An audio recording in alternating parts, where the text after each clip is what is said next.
सबसे बड़ा सवाल अभी भी ये है कि क्या निफ्टी ऊपर बढ़ता नजर आ सकता है बावजूद इस बात के कि 27 अगस्त को 50% ट्रम्प के टैरिफ्स लागू होने वाले हैं। साथ साथ यूएसए में पीपीआई इन्फ्लेशन भी ऊपर बढ़ता नजर आया था, जो स्लो ग्रोथ की ओर इशारा कर रहा है। और सबसे बड़ी बात यह कि रातों रात वॉल स्ट्रीट भी नीचे गिरता नजर आया। तो क्या निफ्टी आज भी ऊपर बढ़ने में सफल रहेगा? अपने दिन की शुरुआत समझदारी से करें। महत्वपूर्ण खबरें और दुनिया भर के स्टॉक मार्केट्स पर विश्लेषण के लिए इस वीडियो को अंत तक देखना न भूलें। Market trends, global cues positive. कल के व्यापार में विदेशी संस्थागत निवेशकों ने 640 करोड़ रुपए के शेयर्स बेचे, जबकि घरेलू संस्थागत निवेशकों ने 2151 करोड़ रुपए के शेयर्स खरीदे। आज निफ्टी के लिए बुलिश सेंटीमेंट जारी रहने का अंदाजा है। मार्केट ब्रेथ फिर भी न्यूट्रल रह सकती है। निफ्टी के टेक्निकल्स थोड़ा कंसोलिडेशन जता रहे हैं। अगस्त महीने के ऑप्शंस डेटा अनुसार निफ्टी की नियर टर्म ट्रेडिंग रेंज 24,000 से 25,500 के बीच हो सकती है। इंडिया विक्स, जो कि फियर इंडेक्स है, वो 11.79 लेवल्स पर नीचे आ चुका है। लास्ट चेक पर यूएसडी INR 28 अगस्त एक्सपायरी के लिए 87.05 लेवल्स पर और नीचे आए। निफ्टी का पुट कॉल रेशियो 28 अगस्त एक्सपायरी के लिए 1.09 पर।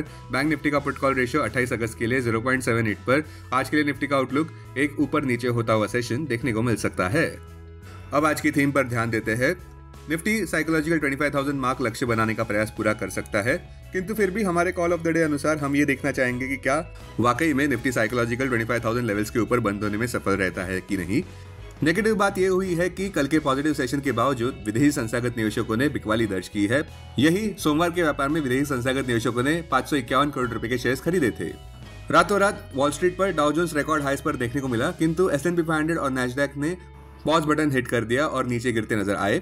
अब अगले दो बड़े कैटलिस्ट पर सबका ध्यान। पहला, इस हफ्ते सबका ध्यान जैक्सन होल सिंपोजियम पर रहेगा, जहां पे फेड चेयरमैन जेरोम पावेल की स्पीच पर सब ध्यान देंगे, जो अगस्त 22 को आने वाली है। साथ साथ सबका ध्यान आज आने वाले FOMC मिनट्स पर भी रहेगा। संक्षेप में कहें तो बुलिश कंसोलिडेशन आज देखने को मिल सकता है, किंतु सेंटिमेंट्स फिर भी पॉजिटिविटी के पक्ष में झुके नजर आ सकते हैं GST रिफॉर्म्स बस के चलते।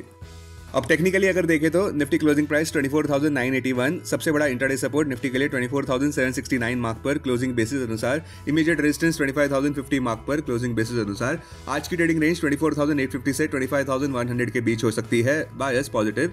Bank Nifty closing price 55,865। Bank Nifty का सबसे बड़ा इंटरडे सपोर्ट 55,200 मार्क पर। बैंक निफ्टी के लिए सबसे बड़ा रेजिस्टेंस 56,700 मार्क पर। बैंक निफ्टी की आज की ट्रेडिंग रेंज 55,300 से 56,300 के बीच हो सकती है, पॉजिटिव।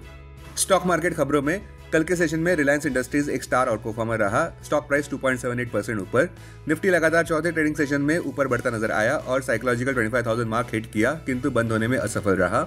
सेंटिमेंट्स को बढ़ावा देने वाली ये बात रही कि रशिया और यूक्रेन के बीच पीस एफर्ट्स चल रहे हैं, खासकर कि जहाँ पे यूएस प्रेसिडेंट डोनाल्ड ट्रंप हस्तक्षेप करते नजर आ रहे हैं और कह रहे हैं कि रशियन प्रेसिडेंट व्लादिमीर पुतिन एक समिट के लिए तैयार हो यूक्रेनियन प्रेसिडेंट वोलोदिमीर ज़ेलेंस्की के साथ, यानी कि एक ट्राइलैटरल मीटिंग यूएसए, रशिया और यूक्रेन के बीच। इस बैकग्राउंड के तहत क्रूड ऑयल प्राइसेस डिप्रेस्ड ही नजर आए। स्टॉक्स जो सुर्खियों में थे, Reliance industries star of performer रहा कल के व्यापार में, जहां पे जियो ने स्क्रैप कर दिया है 1 GB पर डे का प्लान।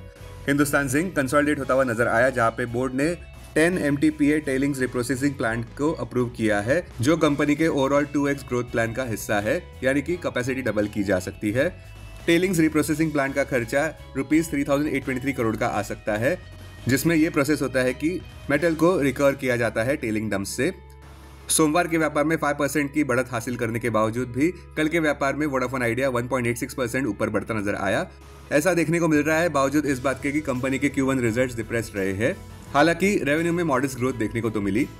कल के व्यापार में निफ्टी ऑटो इंडेक्स भी ऊपर रहा। लगातार 2 ट्रेडिंग सेशन से लगभग 6% की ग्रोथ हासिल कर ली है और अपने 10 मंथ हाई पर भी देखने को मिल रहा है, जहां पे मीडिया रिपोर्ट्स अनुसार small car tax cut proposal देखने को मिल रहा है। साथ साथ सेंटिमेंट्स को बढ़ावा देने वाली ये बात भी रही कि चाइना अश्योर कर रहा है भारत को कि वे कंसर्न्स एड्रेस करेंगे रेयर अर्थ मिनरल्स के।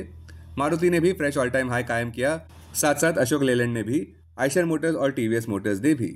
अब डेरिवेटिव्स डेटा डैशबोर्ड पर ध्यान देते हैं। निफ्टी अगस्त futures last traded price 25,036, premium +56। Put call open interest ratio Nifty 28 अगस्त एक्सपायरी के लिए 1.09 पर। बैंक निफ्टी 28 अगस्त एक्सपायरी के लिए 0.78 पर। Maximum call open interest Nifty के लिए 25,000 और उसके बाद 25,500 स्ट्राइक प्राइस पर। बैंक निफ्टी के लिए maximum call open interest 57,000 strike price पर। Maximum put open interest Nifty के लिए 25,000 और उसके बाद 24,500 स्ट्राइक प्राइस पर। बैंक निफ्टी के लिए maximum put open interest 57,000 strike price पर। Futures one day highest open interest change पर ध्यान देते हैं। लॉन्ग बिल्डअप में Exide, India Infoline, PNB housing. Short covering में Motherson Sumi, Astral, Bandhan bank, Concor, Adani green. Short buildup में BDL, Kalyan jewellers, solar industries, Nuvama. Long unwinding में Hindalco, CAMS, Divi's labs. आज stock जो एफएनओ बैंड में है वो है आरबीएल बैंक और तीताघर। अब बीएसई डेरिवेटिव्स डेटा डैशबोर्ड पर ध्यान देते हैं। सेंसेक्स अगस्त futures last traded price 81,814, premium plus 170। Put call open interest ratio Sensex 26 अगस्त एक्सपायरी के लिए 1.21 पर, बैंक एक्स 26 अगस्त एक्सपायरी के लिए 0.75 पर। Maximum call open interest Sensex के लिए 81,500 स्ट्राइक प्राइस पर, बैंक एक्स के लिए 65,000 स्ट्राइक प्राइस पर। Maximum put open interest Sensex के लिए 80,000 स्ट्राइक प्राइस पर, बैंक एक्स के लिए 62,000 स्ट्राइक प्राइस पर। सेंसेक्स क्लोजिंग प्राइस 81,644, सबसे बड़ा इंट्राडे सपोर्ट सेंसेक्स के लिए 81,000 मार्क पर क्लोजिंग बेसिस अनुसार, इमीडिएट रेजिस्टेंस 82,100 मार्क पर। आज की ट्रेडिंग रेंज 81,200 से 82,000 के बीच हो सकती है। Bias positive. Investments in security markets are subject to market risk. Read all the related documents carefully before investing. This content is purely for information and educational purpose only and in no way to be considered as an advice or recommendation.